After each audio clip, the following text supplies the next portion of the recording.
பூமலர்கள் விரியவில்லை. இரண்டாவது கங்கை எட்டி பார்க்கின்றார். கங்காதேவி விழிக்கவில்லை. ஆண்டவனுடைய சன்னிதானத்தை பார்த்தார். அங்கும் சிவகலை இல்லை.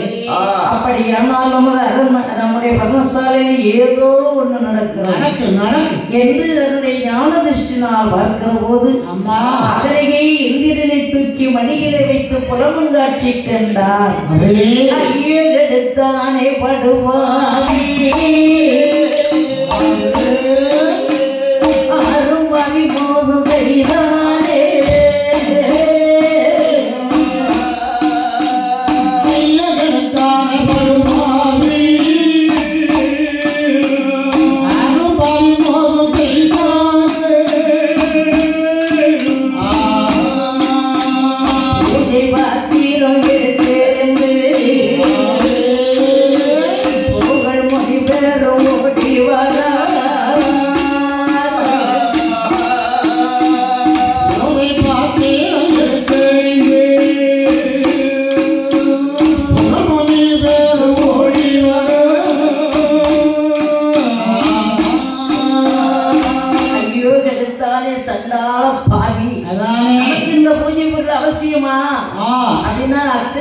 அப்படி அபரமா போட்டு விட்டு தன்னுடைய பர்ணசாலை நோக்கி ஓடோடி வருகின்றார். அங்கே அகலிகையோ இந்திரனை தூக்கி மடியில் வைத்து புலன் கொண்டிருக்கின்றார். சரி, வாசல் அடியே அகலிகை என்ன செய்யற முதல்ல வாடி வெளியே வாடி. ஐயோ அங்க வெளியில நின்று கூடுறாங்களே அதுதான் நம்ம பெரியனா. என் மடியில படுத்திருப்பதுதான் என் பெரியனா. அவர்தான் இவரா இவர்தான் அவரா ஏதோ தெரியவில்லை. பார்க்க போத்துல ரெண்டு பேரும் ஒரு போலதானே இருக்காம வாங்க முட்டையா. அப்படியா யார பார்த்து சொல்ற? ஏன் மண்ட தலைய பாருங்க அழுக்கா தானே இருக்கு. அப்படியானால் இது சண்டாள பாதகனாக எங்கிருந்தல்லவா சண்டாள பாவிய வாழ்க்கை கெடுக்க அந்த பாவி பாவி பயன இதுக்கு முன்னால விளையாடுறதுல போக இதுக்கு எல்லாம் மறந்தே போச்சு. புருஷன் வாசல் இருந்து கூடுறாரே நீ இப்ப வந்து இங்க வந்து என் மடியில படுத்து போய் என்று அப்புறமா பட்டு விட்டு ஓடி வருகின்றார். சரி, அவர் வாசலுக்கு வெளியே நின்றுட்டாரு முனிவர். ஆமா, தீபத்தை பொறுத்தனே ஒருத்தர் பொறுத்தனேன் அங்க சக்கிய முனிவர்ல காணும் சக்கிய முனிக்கு கல்ல எடுத்து தீபத்தை பொறுத்துனா வாழ் புஜத்துல ஏறிட்டு மூச்சு விட்டு தீபத்தை அணைச்சிக்கிட்டு இருக்கான். கண்டா ஒரு சகரி தீபத்தை நீய பொறுத்து நீ நினைக்கிறியா வாடி அப்படின்னாருல இவன் எலியா மாதிரி ஒரு நடலோடு சுத்திட்டு அலையிறான். ஆமா, அவர் வாசல் வெளியே தான் தந்திரமா நின்றுருக்காரு. உள்ள போனதான் வெளியே ஓடிடுவான். கீழே கொடுத்து விடுவாரு. வெளியே ஓடிடுவான்னு வெளியில நின்றுட்டாரு. ஆனா எடி ஒரு நல்ல ஒரு எலி ஒண்ணு சுத்துதே. அது நம்ம பூனை பார்க்க பாருங்க. பூனை வந்து எலியை பிடிச்சி உயிரோட விட்டு அம்மா பூனை பிடிச்சி வீட்டுக்குள்ள போட்டுருக்கு. உயிரோட விட என்ன? ஆமா, அது எப்படி உயிரோட கொண்டு தின்னு விடுங்க. ஏற்கனவே பூனைக்கு ஒண்ணு இல்ல, வாயில பல்லு கிடையாது. அது அப்படியே பிடிச்சி வீட்டுல போட்டு விளையாடிட்டு. அப்படியா?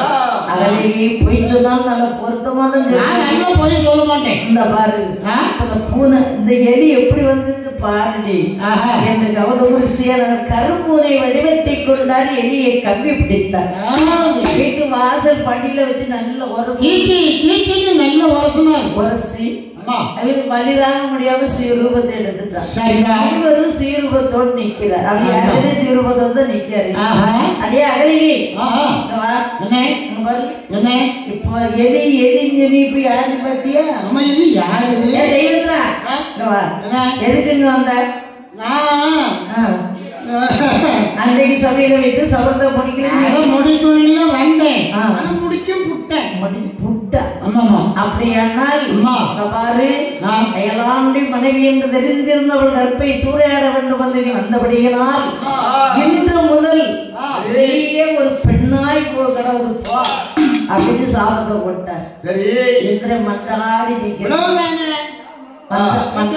மண்டாடி நிக்கிறான்.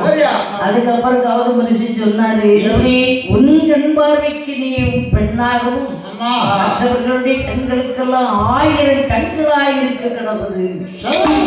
சாபத்தம் போப்பா. ஆமா பிரதி சாபம்னு கேட்காம போறப்பா. என்ன பிரதி சாபம்னு கேட்போம் பாத்துக்கலாம் அப்படின்னு அவர் அனுப்பியாச்சு. ஆமா அவன் வந்தா தெரியுமா தெரியாதா? உங்க சத்தியமா உங்க மேல் சத்தியமா உங்க சத்தியமா உங்க மேல் சத்தியமா நான் அப்படிப்பட்ட மகனை நான் பார்த்ததே கிடையாது. இல்ல அப்படித்தானே எப்பதான் வந்தானோ நான் பார்க்கவே இல்லை. என்னிடத்திலே பொய் சொல்லுகின்றாய். அவன் உண்மை சொல்லி ஜாபத்தை வாங்கிட்டு போயிட்டான். சரி நீ என்னிடத்திலே பொய் சொன்னபடியினால் என்று முதல் இந்த காலகத்திலே கருங்கல்லாயிருக்க கடவுள். கருங்கல்லா இருப்பான்னு சொல்றீங்கள? ஆமா கருங்கல்லாக இருந்து என்னைக்கு உங்க இடத்துல சேர்றேன் அப்படியா? சரி சரி ராமன் அயோத்தி மாநகரிலே தசரத மன்னனுக்கு மகனாகவே பிறந்து சரி அதுக்கப்புறமா தாடகை சங்காரம் செய்து விட்டு முதலை மாநகர் போவதற்கு வழியாக வருவார். சரி அப்படி வருகிற போது அம்மா நீ குற்றமற்றவள், உனக்கு தெரியாத ஒரு குற்றமற்றவளாக நீ இருப்பாய். ஆனால் சரி சரி ராமபுரான் பாதத்தில் உள்ள ஒரு தூளானது உன் கண்கள் மேலே படும். அப்போது நீ பெண்ணாக என்ன வந்து சேருவாய். அம்மா அது வரையிலும் கானகத்துல கல்லாதான் இருப்பார். சரி அப்படின்னு பிரதி சாபம் கொடுத்தார். சரி அப்ப அதிலே சொன்னார், சுவாமி என்ன கருங்கல்லா இருந்து நான் என்று பெண்ணாக வருவேனோ அதுவரையிலே இந்த கானகத்தில் நான் எப்படி இருக்கணும்? நீ சிக்கு பத்தி நீ சரங்கு பத்தி குஷ்டம் பத்தி நல்ல பிள்ளை பார்த்து கொண்டு அனுப்பு. நல்ல பிள்ளை பார்த்து அனுப்பு. அப்படியா? மருத்துவ நல்ல பிள்ளை பார்த்து அனுப்புனானா மருந்து தருவான். அப்படியா? ஆமா ஆமா தருவா தருவா தருவா. அதனால நீ குஷ்டம் பத்தி குரங்க சரங்கு பத்தி போவா அப்படின்னு சாபத்தை போட்டார். சாபத்தை போட்டு அன்று முதல் அவர் குஷ்ட நோயாக இருந்து சிவனை நோக்கி தவம் செய்து கொண்டிருக்கிறார். ராமா இதுவரையில் நான் சொன்னது அகலியின் வரலாறு. சரி அவர் தவம் செய்து கொண்டிருக்கிறாரே கௌதம ரிஷி. அம்மா அந்த கௌதம ரிஷியினுடைய ஆவே ராமா அந்த கௌதமரே அந்த கௌதமரே அந்த கௌதமரே தேரே ராமா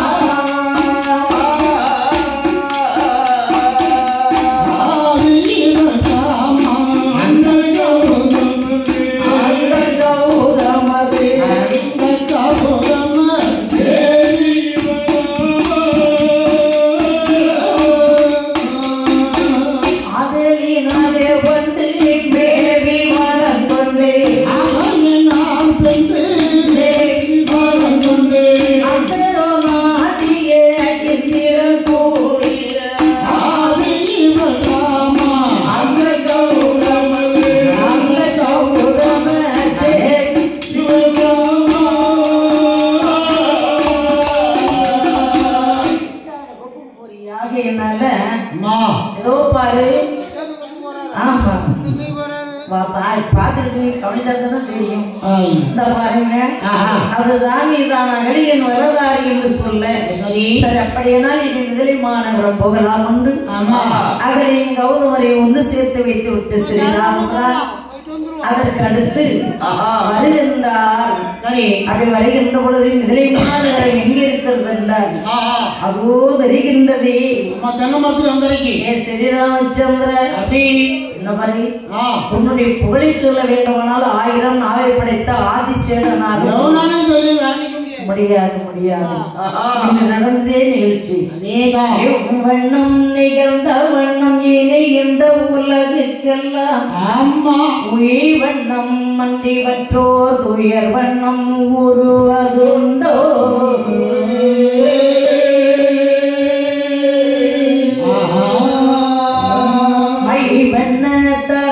போரில் மலை வண்ண தன்னலே உந்தன் சரிதா கை வண்ணம் அங்கு கண்டேன் ராமா உன் கால் வண்ணம்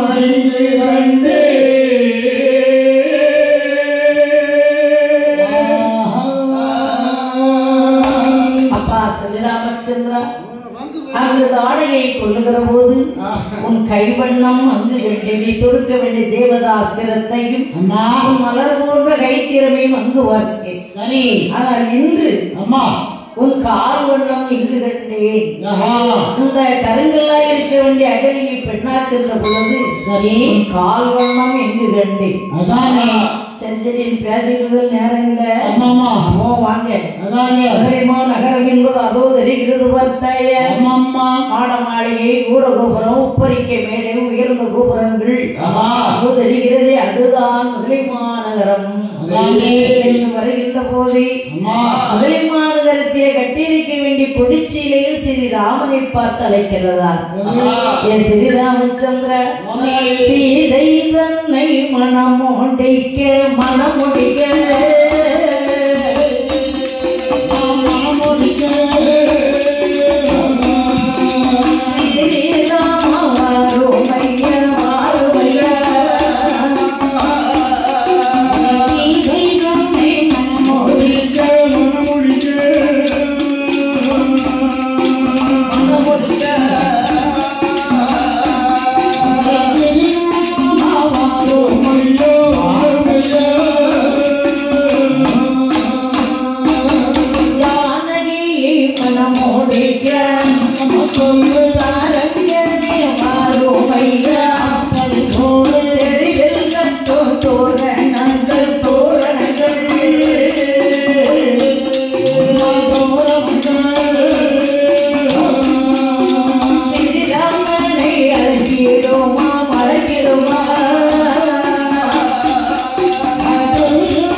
ஸ்ரீராமனை பார்த்தழைக்கிறது.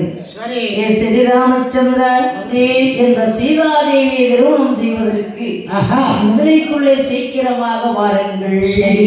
மையரும் மலரும் நீங்கி யாசை மாதவத்தில் வந்து அவள் இருந்தால் என்று செலுமணி கொடிகள் எல்லாம் கைகளை நீட்டி அந்த கடி நகர் கமல செங்கல் ஐயனே எல்லை பாவன்று அழைப்பது போன்ற அம்மா.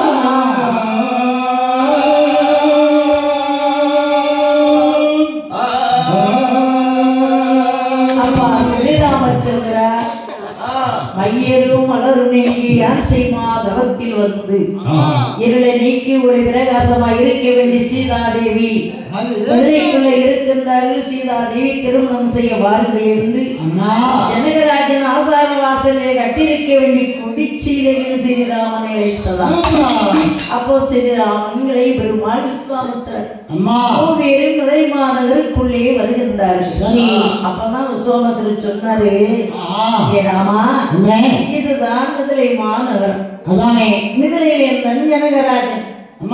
ஜனகனுக்கு ஒரே ஒரு மகள் சானகி என்று சொல்லுவார்கள், சீதா என்றும் சொல்லுவார்கள். அந்த சானகி பிறந்த நாளிலே இருந்து அவள் பிறந்த நாள் முதல்ல ஆயிரம் கோழியர்கள் கோழியர்கள் சூழ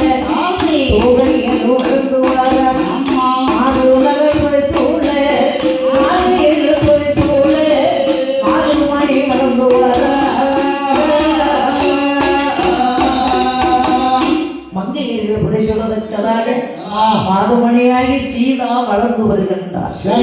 ஆனாலும் ஒரு நாள் சீதையும் அந்த ஒளியரை பார்த்து சொல்லுகின்றார்கள், அதே ஒளியர்களை சாதி கவரி மாணிக்கமே தந்த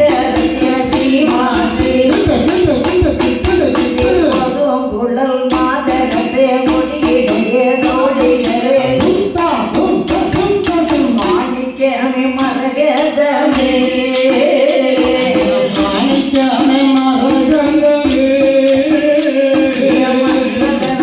சுந்தரியே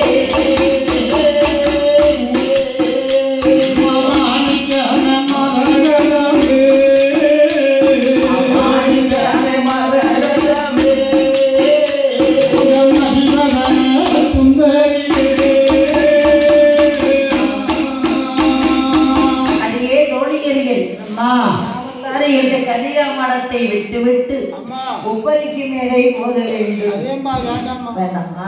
அப்படியானால் எல்லோரும் வாழ்க்கையில் என்ன செய்தார்? தேவியும் தோழிகருமாக அன்னம் போல் நடந்து ஆசாரமாக கைவீசி உல்லாசமாய் உப்பரிக்கு மேலே வருகின்றார்கள். உப்பரிக்கு மேலே வருகின்ற நேரத்தில் அன்னையாகி சீதாதேவியை மீட்டு எப்படி எப்படி தோழியர்களே, இன்னைக்கு கன்னியா மாடத்திலிருந்து விளையாடுவோம். இன்னைக்கு உப்பரிக்கு மேடை வந்து உப்பரிக்கு மேடை வந்தபடியினால் அசல் 1ஆம் நம்பர் சாதி சாதி சாதி கௌரி கௌரியா சாதி அசல் 1ஆம் நம்பர் சாதி சாதி சாதி சாதிக்கா எவ்வளவு வாசமா உனக்கு என்ன விளையாட்டு தெரியும்? கிரிக்கெட் தான் தெரியுமா? ஏற்கனவே கையை முறுக்கி கிடக்க தெரியாம அது விளையாடுறதையும் விளையாடிக்க கையை முறுக்கி கிடக்கா. ஆமா, எப்படி பட்ட படத்தான் தெரியும். ஆமா, படத்தான் தெரியும். அது ஒண்ணுமே கவலைப்பட போறது இல்லை. ஆமா ஆமா, என்னம்மா பட்டது தானே, விளையாட்டுக்கு வந்த பிறகு அப்படி எப்படி இப்படி இருக்கதான் செய்யும். கண்டிப்பா கண்டிப்பா. ஆமா ஆமா, அதனால கவலைப்படாதங்கம்மா, சோமாயிரும். சரி சரி, நீங்க சொன்னா தெரியுங்க, ரொம்ப சந்தோஷம். சரி, உனக்கு கிரிக்கெட் தான் விளையாட தெரியுமா? யாருனே வீட்டுல புருஷன் கொண்டாடி 2 பேரும் விளையாடுறாங்க. அம்மா கிரிக்கெட்டு அது எப்படி கிரிக்கெட்டு புருஷன் 2 பேரும் வீட்டுல சரியான விளையாட்டு கிரிக்கெட்டு. ஆமா, இருக்க பக்கத்துல மச்சு இருக்குல்ல, அதுக்கிட்ட இங்க இருந்து எரிவாரு. அந்த அம்மா சாப்பிட தட்டுக்குல அதை வச்சு பிடிச்சிக்கிறோம். பரவாயில்லையே. ஆமா ஆமா, இங்க 2 விளையாட்டு அதான் நடக்குது. ஆளே இருக்காங்க அவங்க வீட்டுல யாரும் இல்லை. என்ன மூத்தவன் இருந்தாலே இளைவன் இருந்தாலே தனி கொடுத்தாலும் தனித்தனியா இருக்காங்க. ஆட்சியர் இருக்காங்க. அதனால இந்த கிரிக்கெட் விளையாட்டு அங்க நடக்கும். சரி, அதை மட்டும் இப்படி சொல்லாதீங்க, போனதான் விளையாட்டு நடக்கும். சரி, அது கேட்டு எம்மா எம்மா சுந்தரி, நீ சொல்லு, உனக்கு என்ன விளையாட்டு தெரியும்? கிரிக்கெட் விளையாடலாமா? அவனும் கிரிக்கெட்டு தான், நீனும் கிரிக்கெட்டு தான் போகுற. அவன் பெருத்த விளையாடுவா, இவன் முன்ன விளையாடுவா. இவங்களை வச்சிருக்காச்சு நல்லா தான் நம்மளும் அது மட்டும் தான் கேட்க தெரியும், வேற ஒண்ணும் தெரியாது. விளையாட்டு தெரியும்,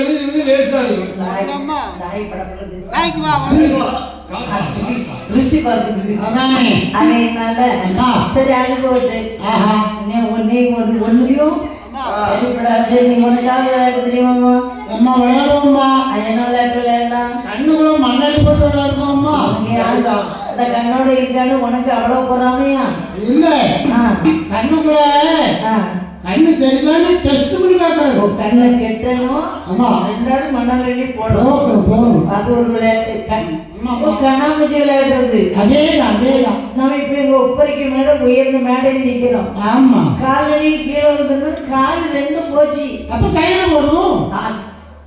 சரியான ஆளுமா ஏடி, ஏன்டா உலகத்துல இருக்குங்கிற எண்ணத்திலே இருக்காதீங்க. அப்படி சொல்லாதம்மா, கயிறு போடுறது களத்திலே மோட்டலையே. கயிறு போடுறது மோட்டல போடுவாங்க, இல்ல களத்துல மாட்டிட்டு மோட்டல போடுவோம். ஐயோ, அப்படிலாம் கிடையாது. இதெல்லாம் கஷ்டம் சுத்தி வரதுதான். ஓ, அப்படின்னா இது என்னது? கிரிக்கெட். இந்த கயிறு போடுறது. ஆமா, கயிறு போடு, ஹிப்பி விளையாடுறது. ஹிப்பி, அட கடவுளை, இது சொல்லுற ஒரு ஆள் கூட இல்லப்போ. அதானே, அதனால சரி, இதெல்லாம் சரிப்படாதுமா. ஆகையினால் வீட்டுல போய் பார்த்தாச்சுன்னா அடையா போய் இவளுக்கு இவ்வளவு பீனமா அப்படிங்க நினைக்காத.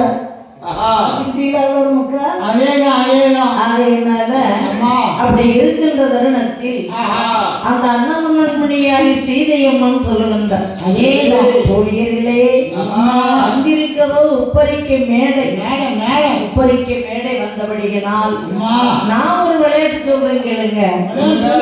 உச்சம் பந்து விளையாடுவோம். தெரியுமா? 10 10 ஆமா எந்தைக்கு விளையாடுறதுக்கு இந்த விளையாடுறதுக்கு வித்தியாசமா இருக்கணும். கண்டிப்பா.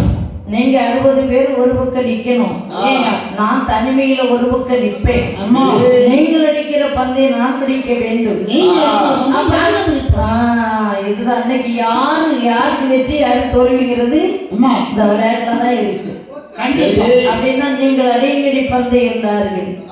அன்னையாகிய ஜானி தேவி அம்மனுடைய முன்பில் தோழியர்கள் 60 பேருமாய் நின்று கொண்டு ஒரு ஓலம் ஒரு பந்தை எடுத்தாய். ஒரு பந்தை உலகத்தால் பந்தாடியவாரா ஒரு பந்தை எடுத்தாய். ஒரு பந்தை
அன்னை சீதாவும் தோழிகளோடு நின்று வந்து விளையாடுகிற போதும் தோழிகள் அடிக்க வேண்டிய பந்தை ஜானகி தேவியை பிடித்தார்கள். அப்படியே தோழிகள் என்னம்மா இது நீங்க ஸ்டடியானது நான் அடிக்கிறேன் என்று சீதா தேவி அம்மை எப்பேற்பட்ட பந்து எடுத்து அடிக்கின்றார் பாருங்கள். எப்படியம்மா பந்து எடுத்து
அடியே தோழியர்கள் வருகிறது வந்து கிருகிறது பிடி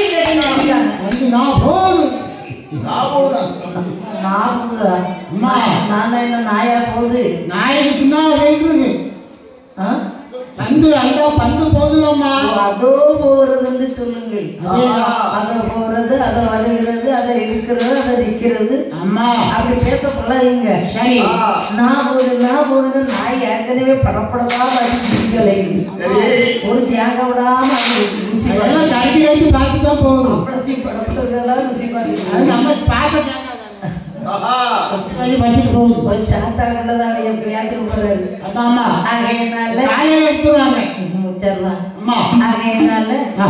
அதோ போகிறது என்று தோழியர்கள் அந்த பந்தை ஓடி சாடி பிடித்து பார்த்தார்கள். யார் கையிலும் பிடிபடாமல் அந்த மார்க்கமாய் போய் கொண்டிருக்கின்றது. இந்த பந்து ஒரு இறைச்சல் யார் காலையில கேட்டார் தெரியுமா? அந்த நகர்வளம் பார்த்து வந்தாரே ஸ்ரீ ராமன், அவர் காதிலே கேட்டார். தம்பி லட்சுமணா, ஆகாய மார்க்கமாக ஏதோ ஒரு அதிசய இறைச்சல் ஒன்று கேட்கிறதே, அது என்னதாக இருக்கலாம் தம்பி?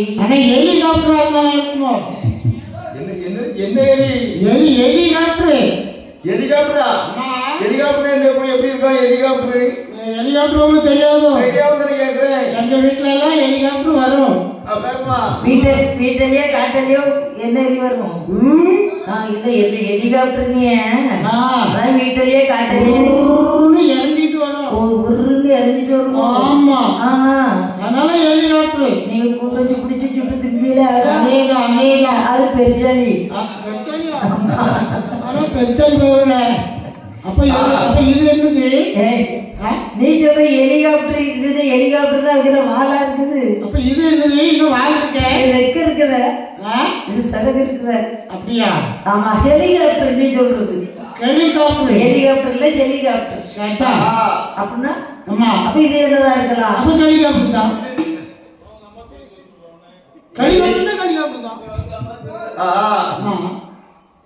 தம்பி லட்சுமணா, நீ சொல்ற இது என்னதா இருக்கலாம்? இதுல வர்றது என்னதா இருக்கலாம்? பந்து வருவது போல இருக்குது. சரி, அந்த பந்து நீங்க தான் பிடிக்கணும். ஸ்ரீராமன் ஓடி போய் பிடித்தாரா? நின்ற இடத்திலே நின்று இருகரம் ஏற்றினார். பந்தே எங்கே வருக வருக என்று பரந்தாமங்கரம் எந்த தேவி எம்மை எடுத்த வந்தானது. ஸ்ரீராமன் கரத்திலே வந்து அமர்ந்ததா.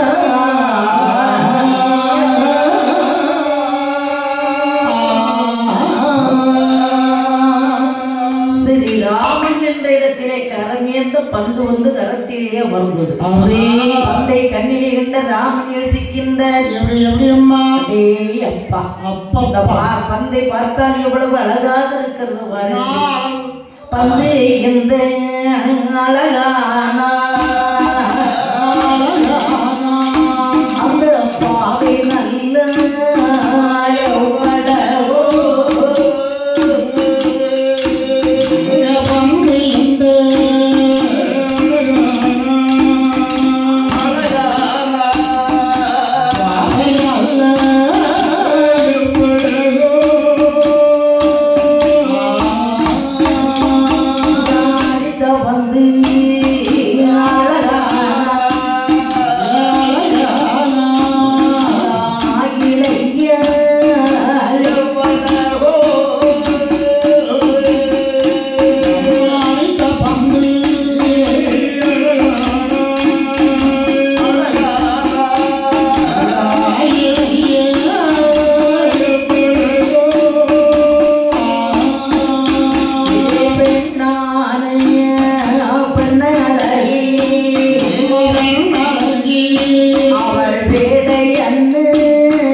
ஒரு ஆண்மகனாக இருக்குமா? ஆண்மகனாக இருக்குமே. ஆனால் தெரிய வராது. நாம தான் சொல்லிடணும். ஏன்னா இருக்கதானே பெண்கள் அடித்த பந்து தான் இது. அது எப்படி நல்லா துருப்பிக்காம இருக்குது. ஆம்பளை அடித்தா கண்ட இடத்துல அடிச்சு கண்ட இடத்துல முரடு விரலா இருக்கும். அதனால அது சரியா வராது. ஒரு பெண் அடி அது விளங்கியும் செய்யாது. அது அவன் கையில இருந்து அடிச்சாம இங்க பொருள் நஞ்சு பிஞ்சு போயிடு. எங்க கல்லு கரண்டு போட்டு அந்த பொருள் ஒண்ணுக்கும் ஆகாது. ஒரு பெண்ணு வந்து துளைக்காத பொருளா இருந்தாலும் அது துளைக்க அது படிச்சுன்னு இருக்கும். சீதையம்மன் அடிக்க வேண்டிய பந்து எப்படி தெரியுமா? அதுல இருக்க வேண்டிய கல்லு ஒளி விழுங்காமல் இருக்கிறது. ஐவர்ணமாக இருக்கிற 5 வர்ணம் உள்ள பந்து. இந்த பந்து அழகாக எடுத்து வீசுகின்ற போது ஒளி விழுங்காமல் இருக்க வேண்டிய பந்தை பார்த்த உடனே சரி ராமன் யோசிக்கின்றார். ஒளி விழுங்காமல் இருக்க இந்த பந்தை அடிக்க வேண்டுமே, ஆனால் இந்த பந்தை அடித்தது ஒரு பெண்ணாகத்தான் இருக்க வேண்டும். அவ எப்படிப்பட்ட பெண்ணா இருக்கலாம்? ஒருவேளை தேவநாட்டு பெண்ணா, இல்ல புலவருக்கு பெண்ணா, எப்படிப்பட்ட பெண்ணாக இருக்கலாம் என்று சரி ராமன் யோசிக்கின்றார். ஒரு வேளை இந்த பந்து அடித்த பெண்ணான இவளை பார்க்கின்ற பொழுது சரஸ்வதி தேவியாக இருக்குமா? அதான் இருந்தா கையில வீணு இருக்கும். அது இல்லை அப்படின்னா இது யாரும் எவ்வளவு அறியவில்லை என்று சொல்லி ஸ்ரீராமன் உற்று நோக்கி பார்க்கின்ற பொழுது கண்டுகிட்டார். இது பூலோக பெண்ணு. அது எப்படி தெரிந்தது? பூலோக பெண்ணுக்கு வந்து கால் பூமியில ஊன்றும். இது பாதாள உலகத்து பெண். தேவலோகத்து பெண்ணுன்னா கால் பூமியில ஊன்றாது. அது அந்தரமா இருக்குமா நிக்கும். பூலோகத்து பெண்ணா பூமியில ஊண்டி இந்த இருகாலும் பூமியில் ஊந்தி நிற்கின்றபடியினால் ஸ்ரீ ராமன் யோசிக்கிறார். எப்படி இந்த பெண்ணை இந்த நாட்டு மன்னனுக்கு மகள் என்பதற்கு சந்தேகம் இல்லை. இந்த பெண்ணாலை பார்க்கின்ற பொழுது அம்மா தேரோ பகவதி இவள் அழகையோ குணத்தையோ யாரால் வர்ணிக்க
அப்படியானால் இந்த பெண்ணை பார்க்கின்ற பொழுது இந்த நாட்டு மன்னனுக்கு மகள் என்பதற்கு சந்தேகம் இல்லை என்று ஸ்ரீராமன் தீர்மானித்தார்.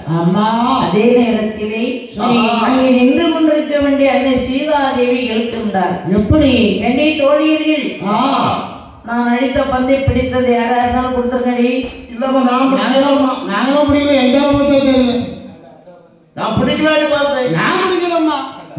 நான் பிடிக்கலான்னு பார்த்தேன். அப்படி ஏன்னா யாருமே நான் நடிக்க வேண்டிய பந்து பிடிக்கல தானே.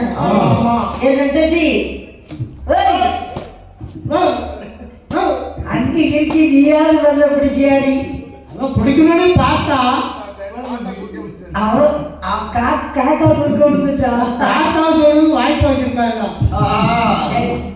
இது பெண்கள் விளையாட வேண்டிய இடம். பெண்கள் விளையாட வேண்டிய இடம் தாத்தாக்கு அவசியம் இல்ல. பாத்துக்க ஜாக்கிரதை.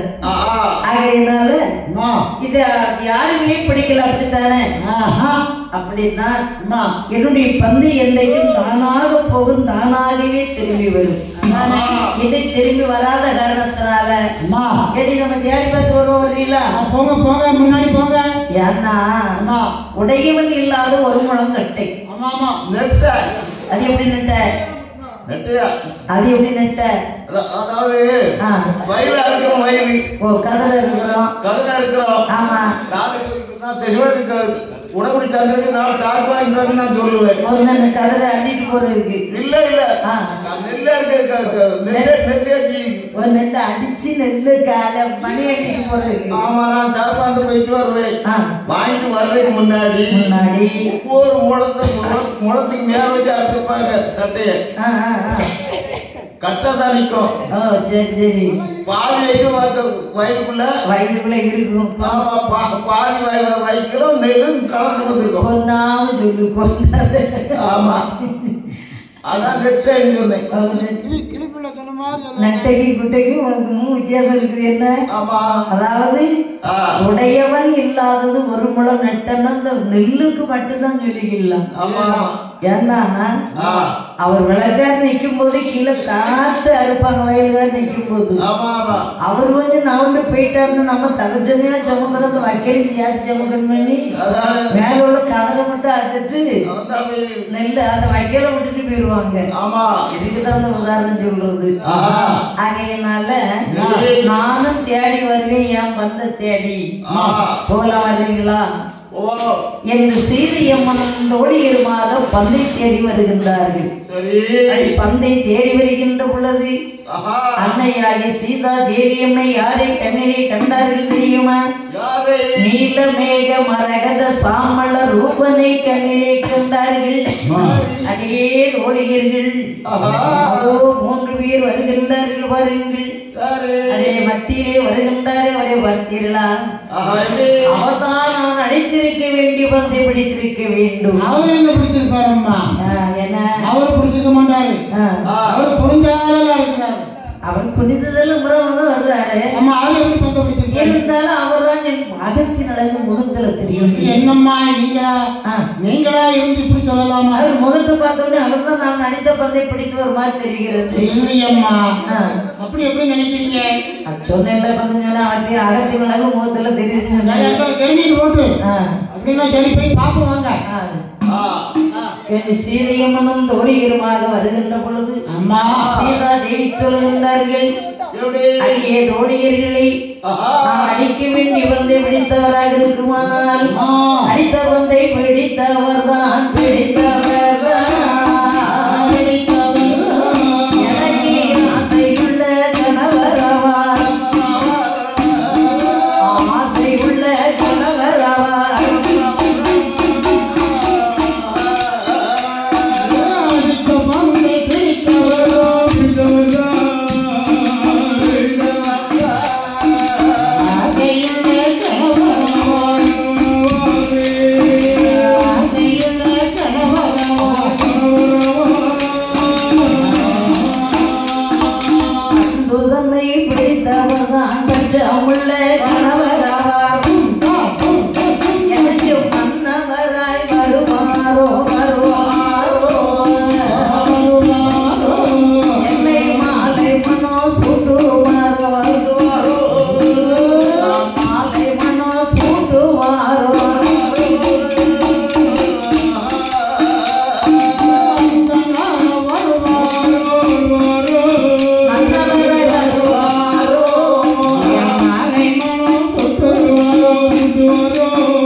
பந்தை பிடித்தவர் இவராக இருக்குமே. ஆனால் அம்மா இவர் தாண்டி மாலை மனம் சூட்டும் மணவாளனாக வருவாரடி என்று சீதையம்மன் சொன்னார்கள். கூடியிருந்த தோழிலாம் சொன்னாங்க, எடி ஏமா போறவங்க வரவங்க எல்லாம் பார்த்து என் புருஷன் இவர்தான் சொல்றீங்களே, இது சரியா இருக்குமாமா? ஒரு மன்னனுக்கு மகளாக இருக்கின்றீர்கள், மன்னனுக்கு மகளாக இருக்க வேண்டிய நீங்கள் அந்த வார்த்தை பேசாதீர்கள் என்று சொன்னார்கள்.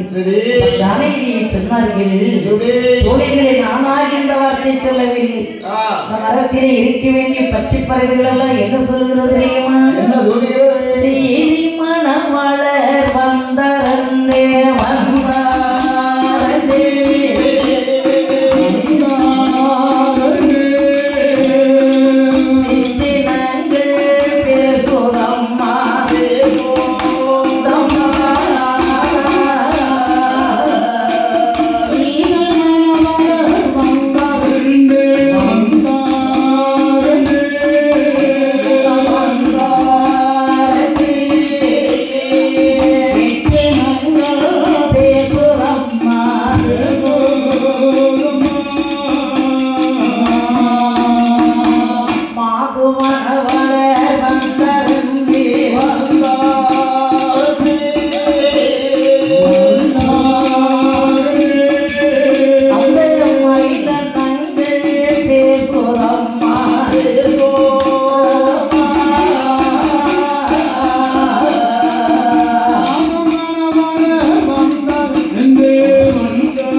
இல்ல நீ போய் குடிச்சாங்க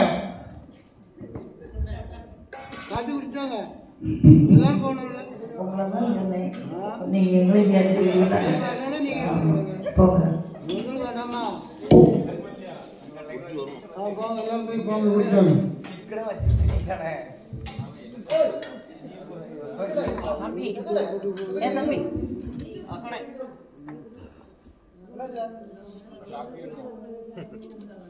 காமி பாப்போம்.